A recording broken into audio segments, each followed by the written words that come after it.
Call Me by Your Name, Part 1. If not later, when? Later. The word, the voice, the attitude. I'd never heard anyone use later to say goodbye before. It sounded harsh, curt, and dismissive, spoken with the veiled indifference of people who may not care to see or hear from you again. It is the first thing I remember about him, and I can hear it still today. Later. I shut my eyes, say the word, and I'm back in Italy. So many years ago, walking down the tree-lined driveway, watching him step out of the cab, blowy blue shirt, wide open collar, sunglasses, straw hat, skin everywhere. Suddenly he is shaking my hand, handing me his backpack, removing his suitcase from the trunk of the cab, asking if my father is home. It might have started right there and then. The shirt, the rolled up sleeves, the rounded balls of his heels slipping in and out of his frayed, spalled drills. Eager to test the hot gravel path that led to outhouse. Every stride already asking, which way to the beach? This summer's house guest, another bore. Then, almost without thinking, and with his back already turned to the car, he waves the back of his free hand and utters a careless later to another passenger in the car who has probably split the fare from the station. No name added, no jest to smooth out of the ruffled leave-taking, nothing. His one word sent off. Brisk, bold, and blunted. Take your pick, he couldn't be bothered with. You watch, I thought this is how he'll say goodbye to us when the time comes. With a gruff, slapdash later. Meanwhile, we'd have to put up with him for 6 long weeks. I was thoroughly intimidated. The unapproachable sort.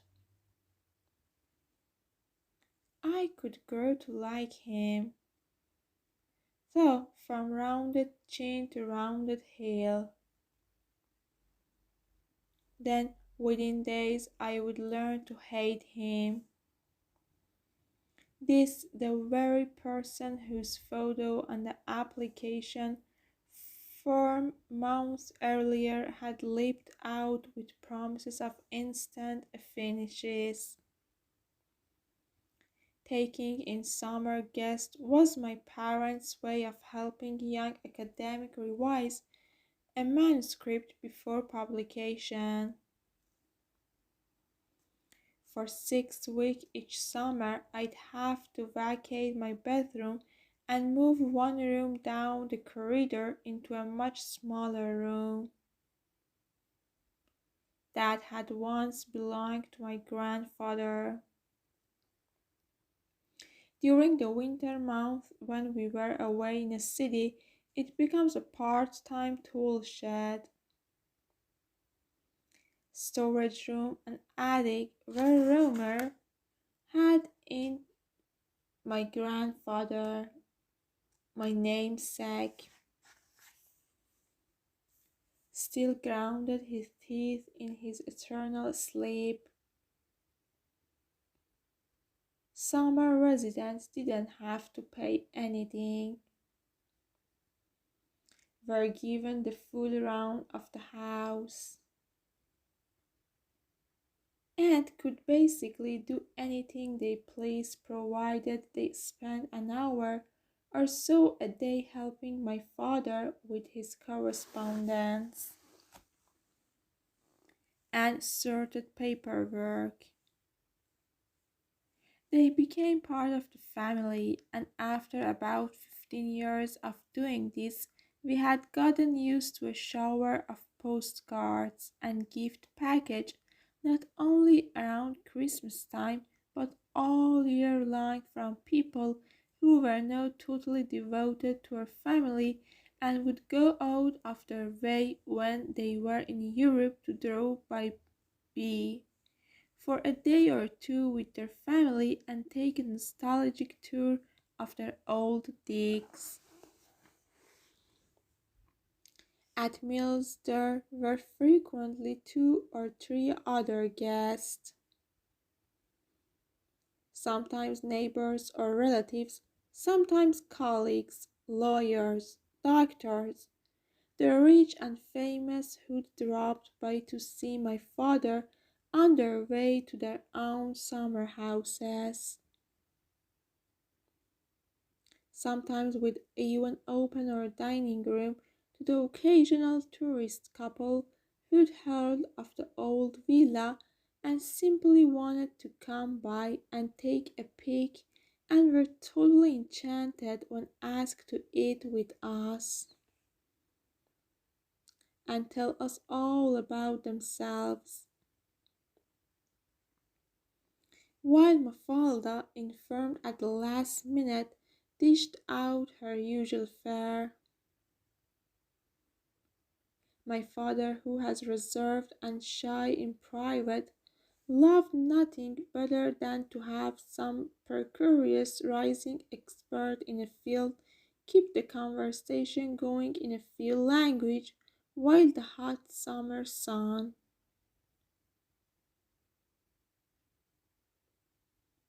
after a few glasses of Rostallo, ushered in an unavoidable afternoon torpor. We named the task dinner drudgery, and after a while so did most of our 6-week guests. Maybe it starts soon after his arrival, during one of those grinding lunches when he sat next to me, and it finally dawned on me that, despite a light tan acquired during his brief stay in Sicily area that summer,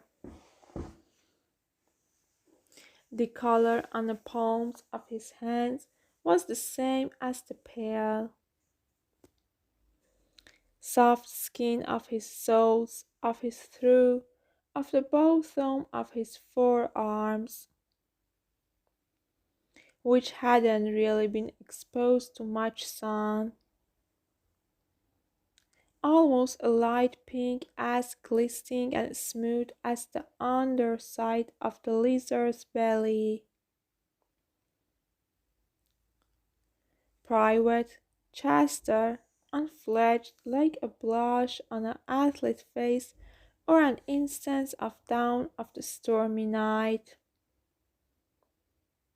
It told me things about him I never know to ask. It may have started during those endless hours after lunch when everybody lounged about in bathing suit inside and outside the house.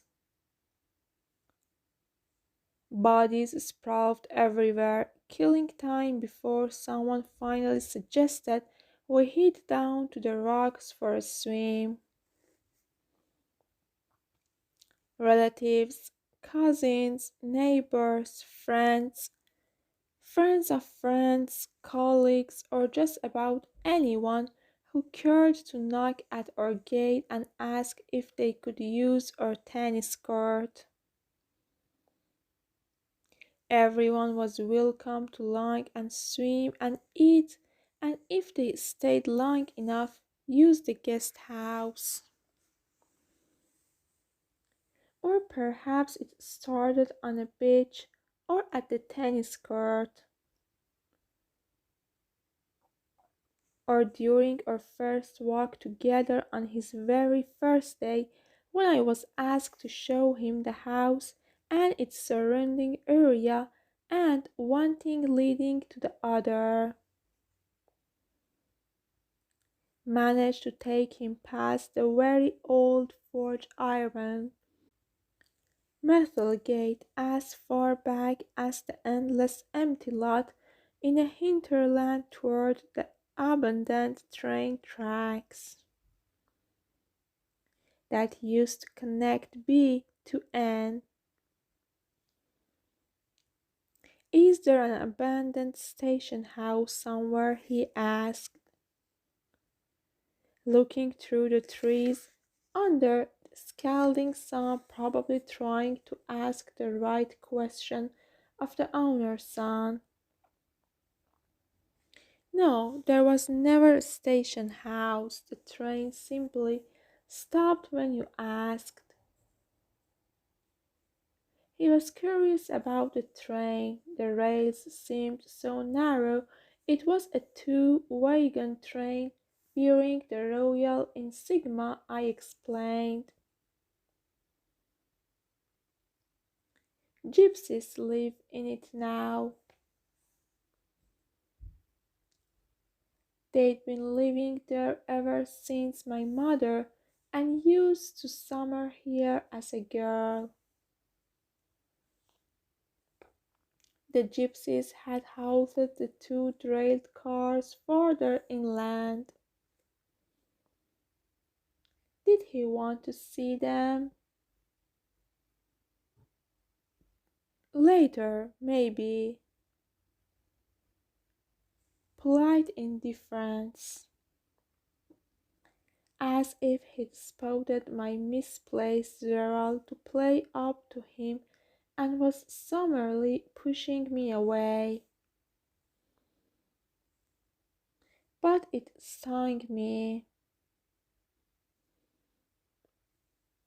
Instead, he said he wanted to open an account in one of the banks in B. Then pay a visit to his Italian translator, whom his Italian publisher had engaged for his book. I decided to take him there by bike. The conversation was no better on wheels than on foot. Along the way we stopped for something to drink. The bar tabachra was totally dark and empty. The owner was mopping the floor with a powerful ammonia solution. We stepped outside as soon as we could. A lonely blackbird, sitting in a Mediterranean pine, sang a few notes that were immediately drowned out by the rattle of the cicadas. I took a long swill from a large bottle of mineral water, passed it to him, then drank from it again. I spilled some on my hands and rubbed my face with it, running my wet finger through my hair. The water was insufficiently cold, not fizzy enough, leaving behind an unscalded likeness of thirst. What did one do around here? Nothing. Wait for summer to end.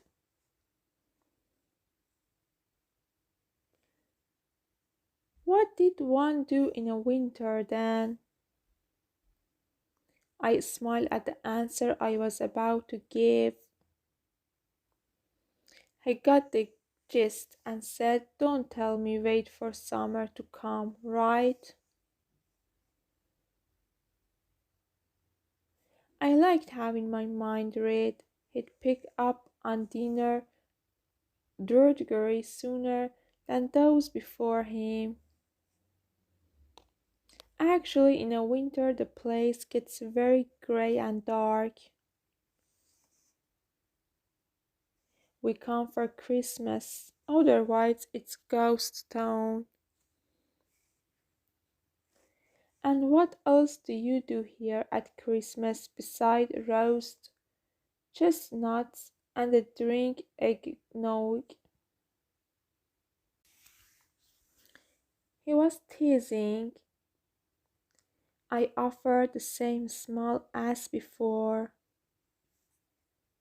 He understood, saying nothing, then we laughed.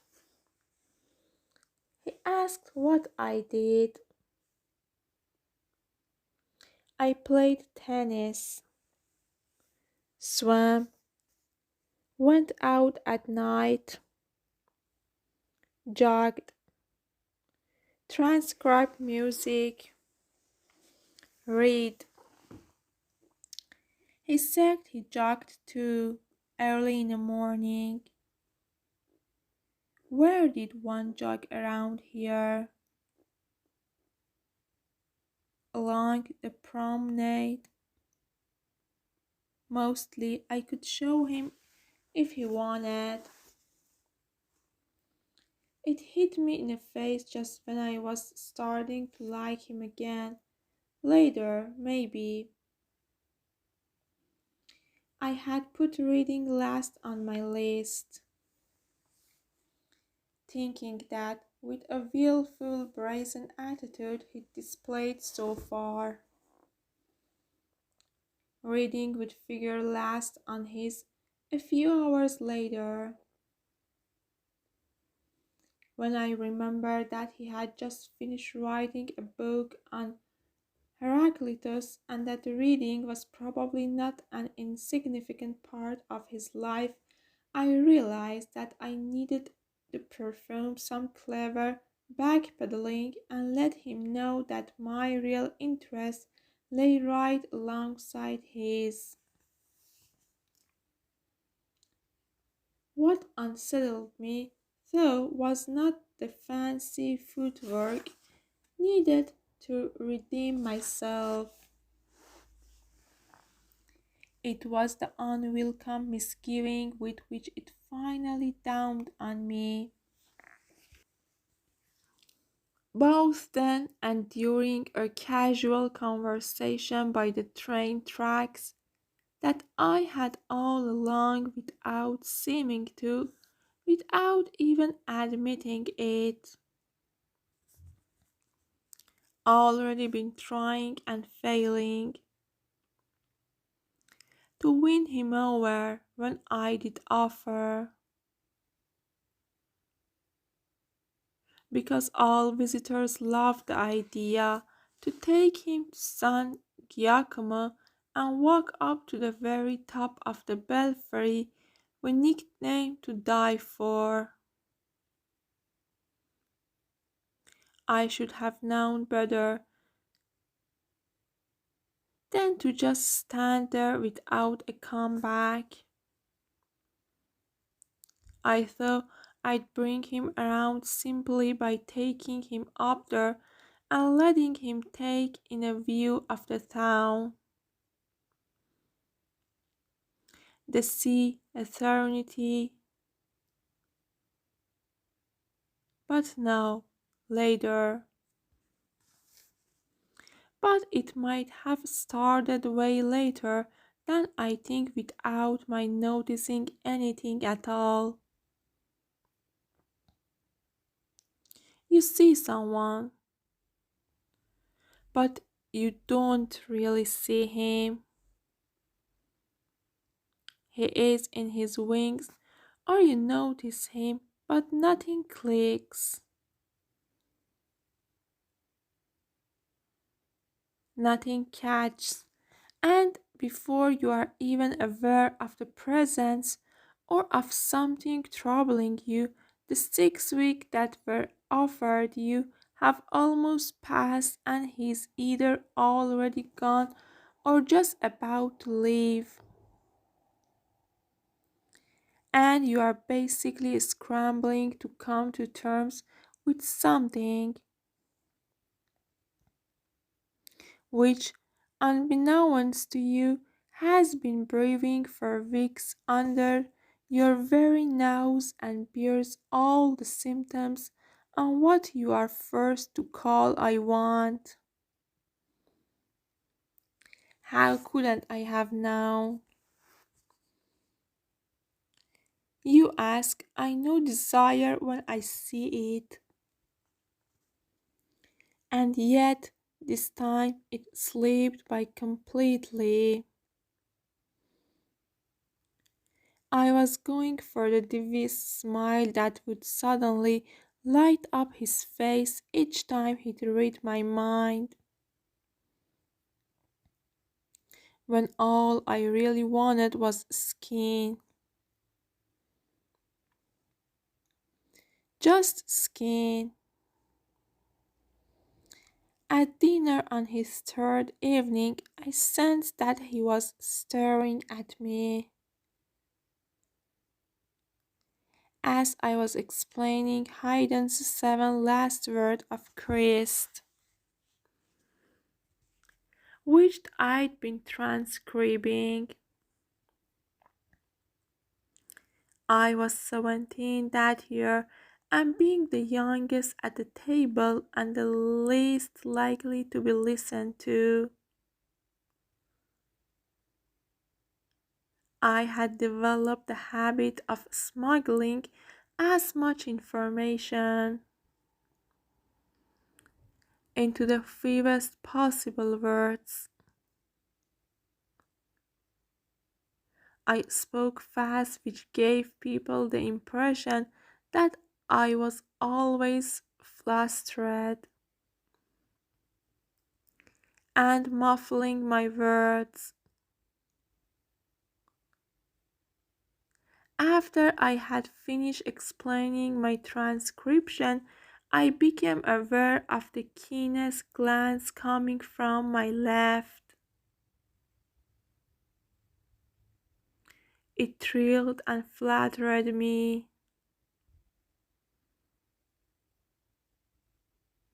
He was obviously interested.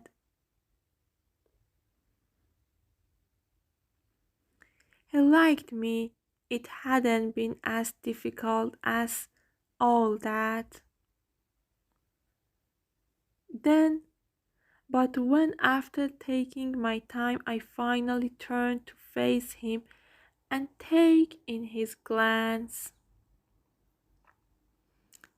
I met a cold and icy glare, something at once hostile and vitrified that bordered on cruelty. It undid me completely. What had I done to deserve this?